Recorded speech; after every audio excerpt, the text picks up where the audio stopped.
Sorry, 50 पे हमारी भी लाइव खत्म हो जाएगी।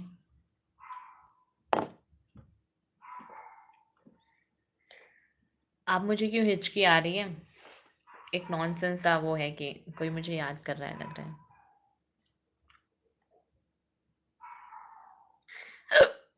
सॉरी। अंकित कहीं जानने वाला तो नहीं है आप सबके?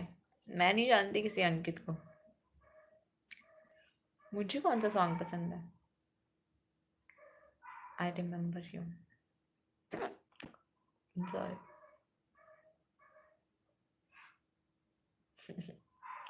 मुझे कोई याद मत करो यार, अगर सच में कोई याद कर रहा है तो।